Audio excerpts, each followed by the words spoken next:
বাঁধাকপি খেতে খেতে বোর হয়ে গেছেন? তাহলে এইভাবে রান্না করে খেয়ে দেখুন, দারুণ লাগবে।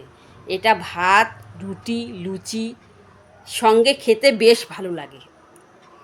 তার জন্য আমি একটা বাঁধাকপি নিয়ে 4 টুকরো করে ছোট করে ধুয়ে কেটে নিয়েছি।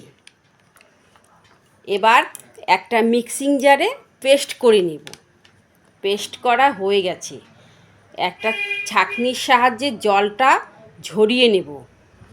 চেপে চেপে জলটা নিংড়ে নিতে হবে।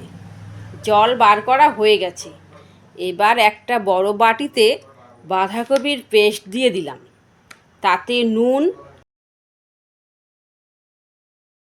একটা ডিম, অল্প ময়দা একসঙ্গে মিশিয়ে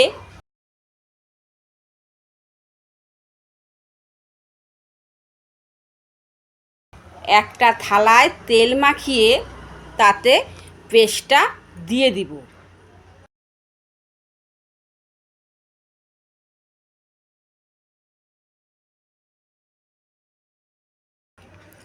এবার একটা কড়াইতে জল দিয়ে ভাপে বসাবো।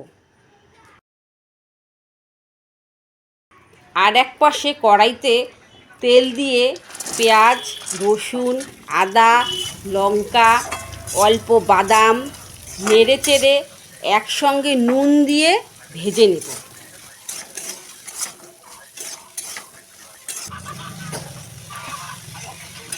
একটু লালচে করে ভাজবো, যেন কাঁচা গন্ধটা চলে যায়।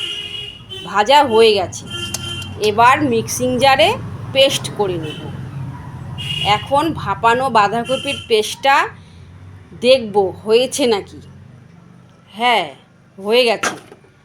এবার নামিয়ে কেটে নেব চৌকো করে।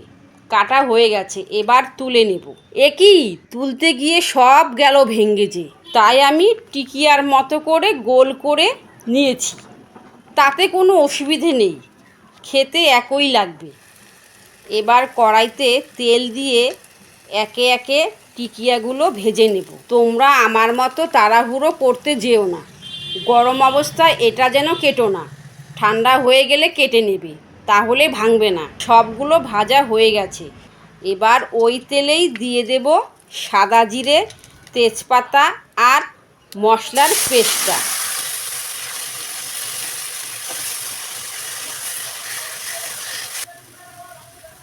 নেড়ে চেড়ে নুন, হলুদ, চিনি দিয়ে ভালো করে নেড়ে চেড়ে মশলাটা কষিয়ে নেব।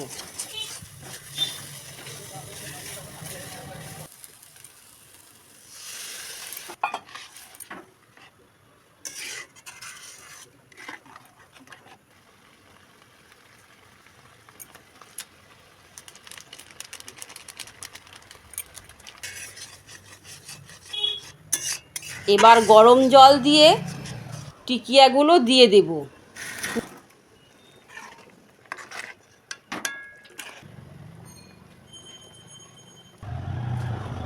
ফুটে উঠলে গরম মশলা, ঘি দিয়ে পরিবেশন করব। তাহলে এইভাবে বাঁধাকপি করে খেয়ে দেখবেন, বেশ ভালো লাগবে। ধন্যবাদ।